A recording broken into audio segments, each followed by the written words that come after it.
When's the last time you heard a really good story? Maybe it was a TV show that made you dream of discovering aliens as a kid, or a book that completely changed how you think about yourself. We're all hardwired to make sense of the world by telling and being told stories, and at the turn of the 20th century, motion pictures were starting to do just that. At first, seeing any film was thrilling in and of itself, whether it was a vaudeville performer flexing or a train pulling up to a station. But just 5 or 6 years into the history of film, audiences were looking for something more than just a technological marvel. So I guess filmmakers had to try.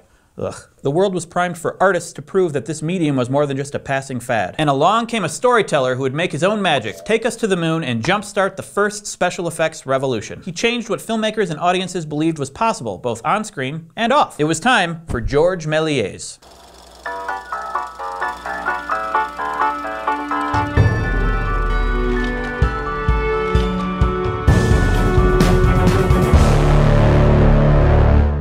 As the 19th century gave way to the 20th, artists, engineers, and self-taught tinkerers were all pushing the boundaries of film.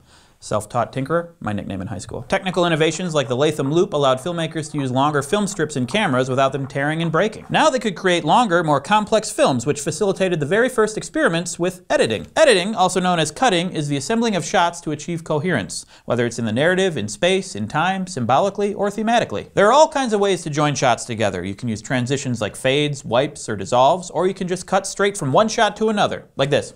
Yeah, see that? We'll explore editing techniques in more detail later in Crash Course Film and dive deep into their psychological, emotional, and even political implications. For now, all you need to know is that filmmakers were starting to join shots together, inching their way towards narrative-based films that explicitly told stories. One of these soon-to-be filmmakers was Georges Méliès. He was born in Paris in 1861 and first achieved fame as a stage magician. If you're familiar with Christopher Nolan's The Prestige, his other movie with Christian Bale, it'll come as no surprise that stage magicians were huge celebrities at the turn of the century. Also, David Bowie played Tesla in that movie. And that was awesome. Stage magicians entertained large crowds with illusions and magic tricks and decked out their acts with elaborate sets, costumes, and characters. And most importantly for us, wove their larger acts around stories. By all accounts, Georges Méliès was skilled and successful. He owned and operated his own theater, the Theatre Robert Houdin, where he acted as writer, producer, and director and designed the sets and costumes himself. While Muybridge, Edison, and the Lumiere brothers were tinkering with motion picture devices, Méliès was developing magic tricks, from sophisticated sight gags to theatrical special effects. One of his specialties involved using a lantern projection device to project light effects onto the audience, making it seem to rain or snow inside the theater. Whoa. Méliès was invited to one of the Lumiere brothers' private cinematograph screenings before they officially revealed their device to the world, and he was awestruck. He tried to buy one of the inventions on the spot, but the Lumiere brothers weren't ready to sell. Méliès didn't give up, though. He could already see the possibilities a motion picture camera and projector held for stage magic, and vice versa. After an intense transcontinental search, Méliès ended up buying an animatograph. Then, get this, he reverse engineered the animatograph so it worked as its own camera too, and by April 1896 he was making and screening his own films in his own theater. At first, his films looked like Edison's or the Lumiere brothers, continuous shots of short skits, quick magic tricks, or scenes from everyday life. And then along came one of those happy accidents that pushed cinema forward. In his autobiography, Méliès described a day he was capturing footage on a Paris street when his camera jammed. Frustrated, he fiddled with a hand crank, fixed the problem, and started shooting again after a couple seconds had passed. When he developed the film later and played it back, the most amazing thing happened. The shot started with people walking, children skipping, and a horse-drawn omnibus full of workers trundling up the street. Then, in the blink of an eye, everything changed. Men turned into women, children were replaced by horses, and spookiest of all, the omnibus full of workers changed into a hearse. In an instant, Méliès realized what had happened. When his camera jammed, it stopped shooting for a moment and then started capturing images again after he fixed it. When the whole sequence was projected, the two shots were joined in an instant and poof! Magic happened right before his eyes. Méliès had found a way to perform actual magic with editing to fool an audience and pull off illusions he'd never been able to do on stage. He began making trick films with a vengeance, using the power of editing and special effects to do the impossible on screen, like levitating heads, making people disappear, or changing an object's size or shape. Let's reveal a few of this magician's secrets by using the magic of thought bubble. Méliès pioneered the first double exposure in 1898 by running the film negative through the camera twice before developing it. When you do this correctly, both images appear on screen simultaneously, though the second image usually appears faded or ghostly. This technique led him to invent the split screen, in which he covered half the frame, shot his footage, rewound the film, covered the other half of the frame, and shot new footage. When the film was developed, the two images appeared side by side in real time. This was a trick he used over and over again, often to allow actors to perform opposite themselves. It's a great technique that many YouTubers use. He further refined this trick with a process called matting, where he'd paint black shapes on a glass plate attached to the lens of the camera. Those black shapes kept light from exposing those portions of the film as he shot a scene. Then, Méliès could paint the other portions of the glass plate while leaving the original shapes clear, reshoot the scene, and both exposures would combine. We call these techniques in-camera effects because they're produced inside the camera rather than after the film has been shot, and Méliès used them and many others to masterful effect. Thanks, Thought Bubble. The laws of physics were no match for Méliès and his camera and editing tricks. No match for me either. Can you make me float up? Can you? We can't do that. Or something? Just like... He could manipulate time, he could manipulate space, and he could harness the fact that all film presents an illusion to push his own illusions even further. Before long, Méliès began incorporating elements of his theatrical shows into his films: the elaborate costumes, the lavish sets, the exaggerated props, and the stories. To our eyes today, his films have a distinct stagey quality. By that I mean the camera is almost always set back from the action, capturing an entire scene in one shot, roughly from the perspective of an audience member in a theater. We call this proscenium framing, named for the arch over the front of a stage in a theater. It's not used as much today, but you might recognize the style from Wes Anderson movies. To us, the scenes in Méliès films might feel static and too long because outside of all of his special effects editing, he only cuts between scenes. Not to mention his characters might seem one-dimensional, and their gestures can feel over the top. But put yourself in the shoes of a filmgoer in 1901 Paris, having seen nothing but slice-of-life actualités and vaudeville performers on screen. The relative sophistication, ambitious vision, and powerful special effects of Méliès films would be downright thrilling. But Méliès wasn't the only filmmaker at work during the very first years of cinema. Alice Guy Blaché was a secretary for the major French film company Gaumont, who went on to become their head of production. The first known female filmmaker, Guy Blaché directed more than 1,000 films, was a pioneer in color tinting, rudimentary sound and picture sync, and ultimately opened her own film studio. Blaché also worked on the cutting edge of narrative fiction, like with her film The Cabbage Fairy, before she eventually lost her company and stopped making films altogether in 1920. In 1902, Méliès released his masterpiece, A Trip to the Moon, loosely based on a Jules Verne novel. This 14-minute film follows a group of scientists who travel to the moon, sleep under the stars, battle some aliens, and escape back to Earth triumphant. Even if you haven't seen the whole thing, you probably know the iconic image of the man in the moon with a space capsule stuck in his eye. A Trip to the Moon was made up of 825 feet of film. That's 3 times the average length of Edison or Lumiere's films of the time. This film incorporates many of Méliès' innovations: his trick photography, his fantastical settings, and his ambitious storytelling, all in the service of a large-scale, relatively complex narrative fiction film. It was a massive international success. In fact, it made so much money that Thomas Edison, among others, made illegal copies of it and lined his pockets screening the film as his own. What a guy. But it wasn't just a financial hit. It also had a profound effect on other filmmakers of the time and expanded what people thought was possible narratively and aesthetically. Not only could films take us into space and let us battle with aliens, but they could also sustain our attention for almost 15 minutes and tell stories that unfolded over multiple scenes. A Trip to the Moon still gets referenced everywhere, from Martin Scorsese's Hugo, which features a loving portrait of George Méliès, to the Smashing Pumpkins' 1996 music video for Tonight Tonight. And perhaps most importantly, Matthew Gatos' arm. Okay, you can leave now, Matt. A Trip to the Moon was by no means the only film Méliès made. In his prime, he made between 25 and 75 films per year, a huge number by any standard. He founded a production company called Star Film and built a large studio in Montreal, France, just outside Paris. The studio was constructed like a giant greenhouse to let in as much natural light as possible, and it was big enough to house Méliès' massive painted sets and backdrops. And though we're decades away from color film stock, audiences were already seeing films with color in them. To achieve this effect, individual frames of film were hand-tinted or painted to color an explosion orange or a dress red or a sun yellow. It was a costly, time-consuming process and had to be repeated with every copy of the film. And I'm glad I didn't have to do it. For a showman like Méliès, however, no bit of magic was too elaborate. It's even said he employed 21 women to hand-tint his films, and that must have cost a pretty penny. I'm glad I didn't have to pay for it. Sadly, the high cost of his productions, legal challenges from rivals, and the devastation of Europe during World War I forced Méliès out of the film business by 1917. In the 1920s, he was living in obscurity, selling sweets at the Montparnasse station in Paris, as anyone who's seen Hugo knows. Had his story ended there, it would have been a tragedy. But this is the movie business, and there's nothing we like better than a comeback story. In the late 1920s, journalists and filmmakers who'd been influenced by Méliès' films tracked him down to celebrate his contributions to the art of cinema. Someday I hope people track me down and do that. For me. And in October 1931, Méliès was made a Knight of the Legion of Honor, the highest achievement in French military or civil affairs. The medal was presented to him by Louis Lumière himself. So, Georges Méliès, the Parisian stage magician who brought science fiction, special effects, and more sophisticated narrative storytelling to film, was ultimately honored by those who knew his work the best. Both his peers and his rivals agreed that his illusions changed history and took audiences to new and thrilling places. Places like the moon. And Matthew Gatos' arm. Today we introduce Georges Méliès, the magician-turned-filmmaker whose mistakes, experiments, and ambitious storytelling led to some huge advancements in early film production. We discussed how editing and special effects can enhance the very nature of film as an illusion and how audiences were hungry for longer, more complex narratives. And next time we'll learn about some more experimentation with editing techniques and a filmmaker who started to define the visual language of film as we know it today.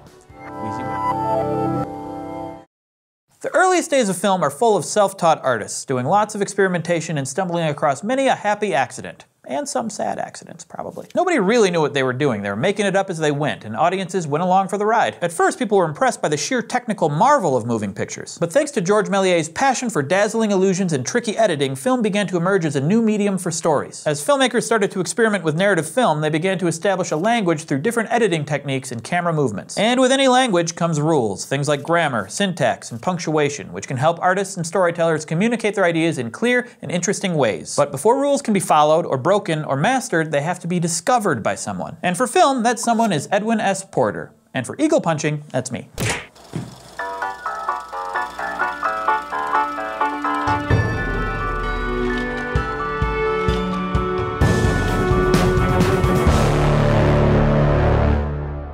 Georges Méliès was a stage magician whose whole approach to entertainment was to wow an audience with illusion, extravagance, and surprise. So it makes sense that his films, as impressive and influential as they were, operated as performative spectacles. This type of filmmaking is more interested in presentation than representation. We're supposed to sit back and slack-jawed amazement at the mysterious feats occurring before us instead of empathizing with characters or finding ourselves on screen. The film scholar Tim Gunning calls this the cinema of attractions and offers it as a way to think about the entire first decade of film, where the novelty itself of film is enough to keep people buying tickets. You've probably experienced this concept at some point. A new technology comes out and at first we're all marveling at what it can do. Like posting shaky vertical videos of your cat online for everybody to see, or wandering around outside throwing virtual Pokeballs at virtual Pokemon, speaking of.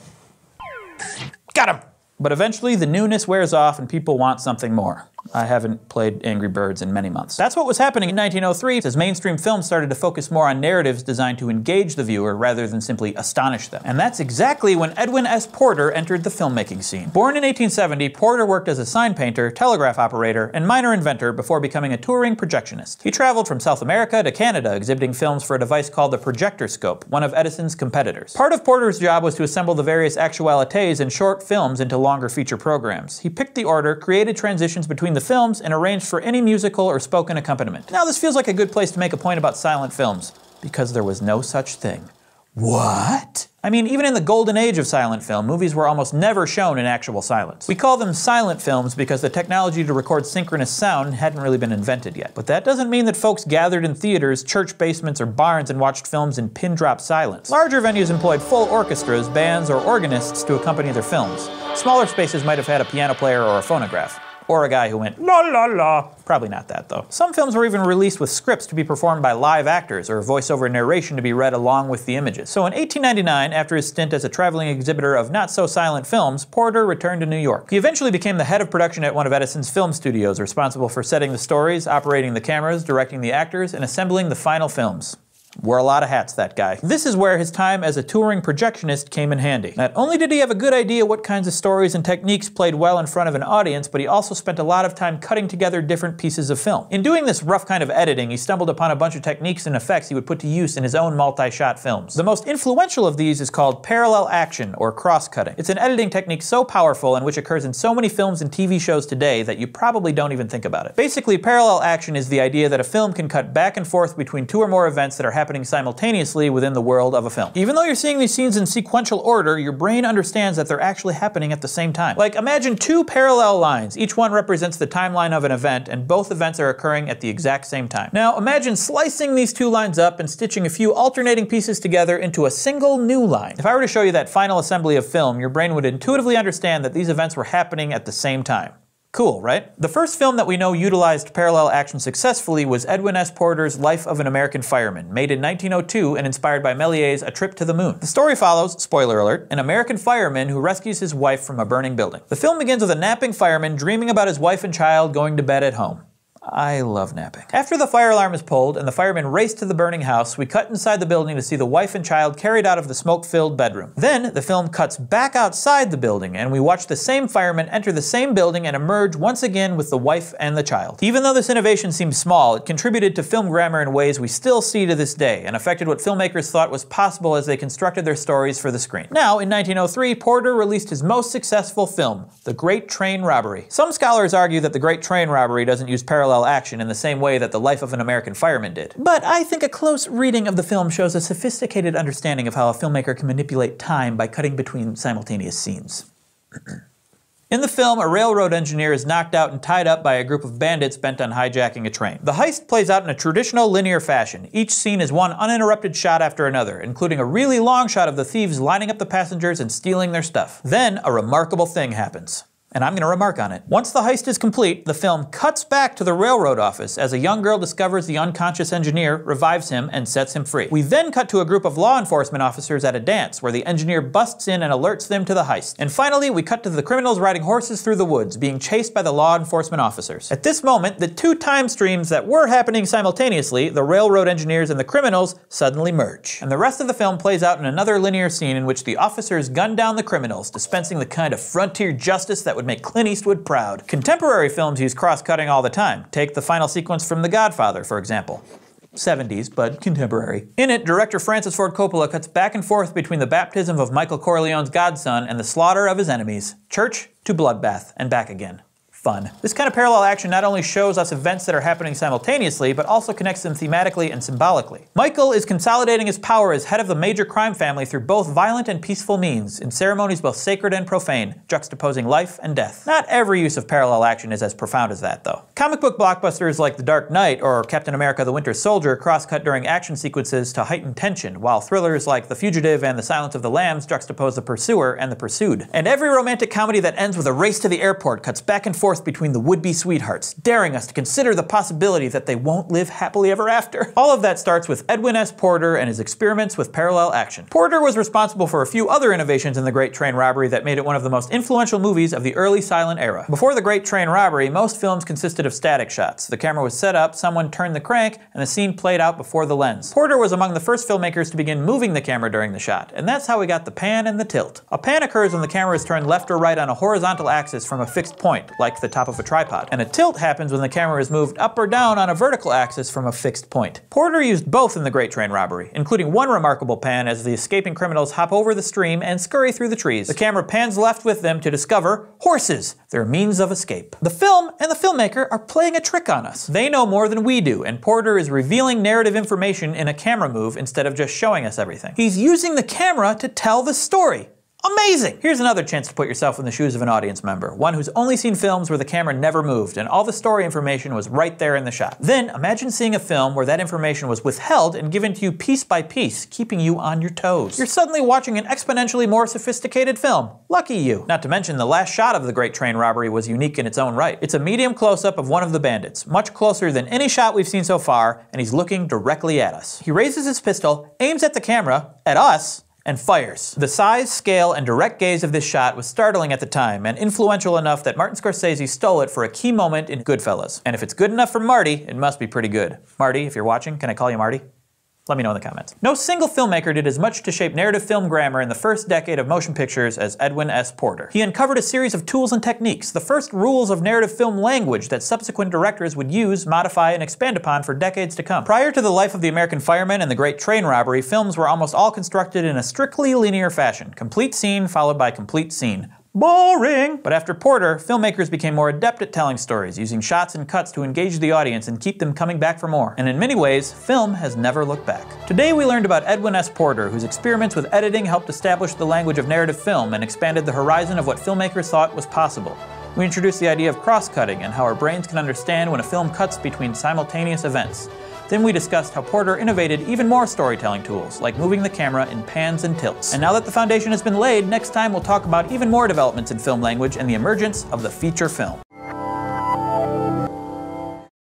If you've been joining me from the beginning of our journey through the history of film, you might have noticed something. None of the films I've talked about so far look like the movies you see today. Yes, Ryan Gosling got very little play in the 1800s, but what I really mean is we haven't talked much about story, character, narrative. Like, you don't go to the Megaplex today, buy a bunch of popcorn, and sit down and watch movies of trains entering stations or horses running in slow motion. That's because there was a period in the history of film, a really important and kind of problematic one, when film evolved from a technical curiosity into a powerful visual storytelling machine. Artists, technicians, and engineers started devising ways of making films longer, more complex, and more narrative. This is when it began to develop its own language through the power of editing. And the way films were made and watched became more familiar too. Film studios began to pop up. Movie theaters proliferated. Systems were created to develop film, shuttle movies from theater to theater, and publicize them to hungry audiences. As film's physical and economic imprint became more stable, so too did its visual language, taking a shape that more closely resembles movies you see today. And this was due in large part to the exhaustive work of D.W. Griffith, a failed actor turned filmmaker whose own legacy was as complicated and sprawling as one of his films. It's time to tackle D.W. Griffith and the arrival of the feature film.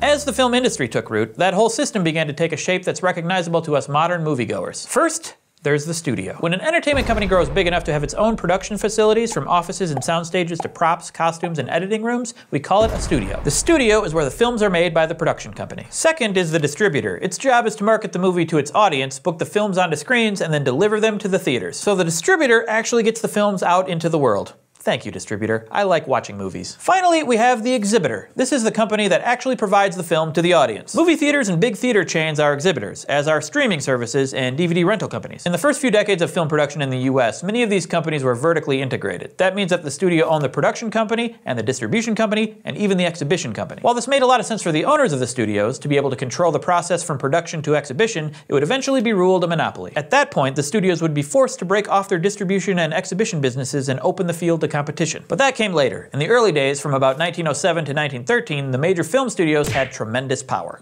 Like me.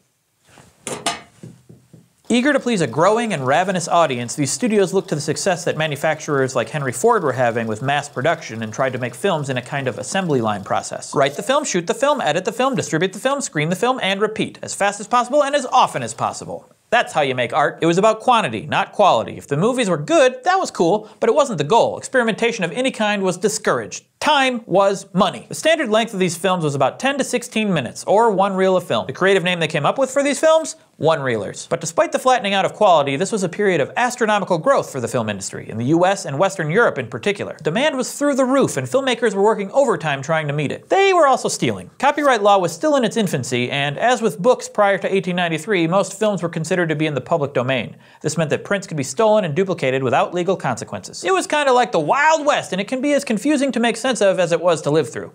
Yeehaw! So let's see if we can work our way through it. The person in the best position to bring some order to the chaos of this burgeoning film industry is our old friend, Thomas Edison. Edison claimed that he held the patents on several elements in almost all motion picture cameras and projectors, so he believed that he was entitled to a cut of every camera and projector sold, as well as every movie that was made, sold, or screened. And who was the competitor who most got under his skin? His former lab assistant and the man who actually invented the first motion picture camera, William Dixon. After he left Edison, Dixon started his own production company called Biograph, which made films using a camera similar to Edison's kinetograph, but different enough to survive a lawsuit. And sue Edison did, no fewer than 20 times in just a few years. I mean, Edison was suing everybody. This era became known as the Patent Wars, as gangs of men connected to Edison were known to show up at independent film studios and threaten the filmmakers. Eventually, Edison realized he was wasting time and money in court. Independent producers and distributors were popping up all over the place, and he was left playing this big, high-stakes game of whack-a-mole. Sounds like fun, but it's not. Trust me. So he proposed a truce and partnered with Dixon's Biograph and 8 other major film studios, the country's leading film distributor, and George Eastman, the biggest supplier of film stock. Together they created the Motion Picture Patents Company, also known as the Trust, an effective monopoly on film production and distribution in the United States. Instead of selling films to distributors and exhibitors, studios would rent them out and retain all legal rights to them. This gave studios control over which films were screened, how often, and in which theaters. Sounds great. No, it doesn't. Plus, because Eastman was a member of the MPPC, independent film companies couldn't get their hands on film stock without permission, which meant that Edison got to decide who could and couldn't make movies. In addition to the stranglehold that the trust put on the industry, it also promoted the assembly line process of film production. As a result, the films themselves, by and large, became unimaginative, stale, and static. But the independents refused to go quietly. They banded together to form groups aimed at resisting Edison and the MPPC. The last and most successful of these was the Motion Picture Distributing and Sales Company. Many of them also decided to move their production facilities as far away from Edison's New Jersey headquarters as possible. Can you guess where they ended up? Not Schenectady. That's right, Hollywood, California, which had the added benefits of year-round sunshine and a diverse and handy assortment of natural landscapes. Also earthquakes. That's not a benefit, that's just a thing it had. Finally, in 1918, the United States Supreme Court broke up the MPPC and ordered film studios to sever their distribution and exhibition branches, ending Edison's run as American film's great gatekeeper. While all this was going on, films themselves were struggling to change, and though no one knew it yet, features were on the way. A feature film is a movie with a running time long enough to be considered the principal film in a program. Usually features clock in at between 70 and 130 minutes. When Edison's posse was in control, the MPPC strictly forbade films longer than one reel, or 10 to 16 minutes. So filmmakers began looking for creative ways around the length restrictions. Some would make 2-reelers and then show them in a serial format. The first reel this week, the second next week. Sort of like what they did with the last Harry Potter book. I'm still not over that. 3 films in particular paved the way for features by convincing studios that longer films could be commercially successful. The first was The Crusaders, an Italian film from 1911 that was 4 reels long. The second was another 4-reeler, a French film called The Loves of Queen Elizabeth that starred megastar Sarah Bernhardt and made a ton of money in 1912. And finally, Quo Vadis, a 1913 Italian spectacle that boasted huge crowd scenes and big special effects, and ran 9 reels in length. And working steadily through all of this was a director named D.W. Griffith. The son of a Confederate colonel, Griffith was a failed stage actor who happened to be on an Edwin S. Porter set one day and fell in love with film. Within a few months, he was directing 1-reelers at an astonishing rate. He would go on to make more than 450 in less than a decade. What's even more impressive is he was able to integrate an actor's understanding of nuance and character with the film grammar laid down by pioneers like Porter. He made incredible innovations in how a film could be shot and cut. And most importantly, he grounded all of his new techniques in the service of character and story. For example, Griffith is credited with innovating the close-up, cutting to a shot of a character's face at a moment of high drama. This also required and rewarded a more subtle style of acting than film actors often delivered. Can we cut to a close-up, Nick? No. Drama, right? Are we in a close-up? No. Why? He also used insert shots, close-ups of objects or characters' hands to draw attention to symbolic props or key narrative moments. He used increasingly extensive flashbacks to add depth to characters and their stories. And he found ingenious ways to use cross-cutting to engage the audience on a deep level, to make us empathize with his characters, to really care about what was happening to them. And it's remarkable how modern his films feel today. That's why I remarked on it. Sure, they're in black and white, and they're short, and they don't star Captain America or Vin Diesel's car or an Oscar-worthy bucket of tears, but the way the shots are framed and arranged hasn't changed all that much since Griffith. And Griffith's biggest achievement was the film Birth of a Nation. This is the film that paved the way for feature-length films to become the gold standard. It was successful enough, both financially and in terms of its massive scope, mixed with its detailed attention to character, emotion, and story, that audiences demanded more like it, and would no longer be satisfied with a program of half a dozen 1-reelers. Birth of a Nation is also a deeply racist film. It offers an extremely sympathetic view of white Southern former slaveholders under Reconstruction. The heroes at the end of the film are the reborn Ku Klux Klan, who ride across the countryside, racing to save poor white Southerners besieged by a mob of murderous former slaves. It's stunningly effective in its use of cross-cutting and screen direction. It's also profoundly disturbing in its message and imagery. This is the double-edged sword of D.W. Griffith, a master of cinema on the one hand, and an apologist for a legacy of hatred, violence, and persecution whose work inspired actual hate groups to reconstitute in this country. The film faced protests at the time, particularly in places like Chicago, where people of all ethnic backgrounds objected to its twisted view of history and race relations. And there was a very small but vibrant underground African-American film industry at the time that responded to the racism of Birth of a Nation with films of their own. Most famous was Oscar Michaud's Within Our Gates, released in 1920, the story of a mixed-race school teacher who encounters violence and prejudice as she tries to make a better life for herself. The most successful African-American filmmaker of the time, Michaud examined the racial climate in the United States in a way that's as nuanced and searing as Griffith's is bigoted and inaccurate. Whatever else it is, Birth of a Nation marked the end of the silent shorts era and challenged film studios to allow filmmakers to make longer, more complex films that told grand stories with unique characters and powerful emotions. The pictures may have moved before Griffith, but now the audience was moved too. Today we talked about how the film industry is divided up into studios, distributors, and exhibitors, and how all those systems used to be controlled by the same people. Then we discussed the independent filmmakers who resisted monopolies, started up Hollywood, and began creating longer feature films instead of 1-reelers. We introduce D.W. Griffith, who was an innovator and master of film language, but whose biggest achievement is a film cloaked in hate and racism. And next time, we'll talk about how the violence and politics of World War I influenced cinema, and how filmmakers began experimenting with horror, psychological twists, and the distortion of reality. Crash Course Film History is produced in association with PBS Digital Studios. You can head over to their channel to check out a playlist of their latest amazing shows, like Shanks FX, Indie Alaska, and Deep Look. This episode of Crash Course was filmed in the Dr. Cheryl C. Kinney Crash Course studio with the help of these one-reelers, and our amazing graphics team is Thought Cafe.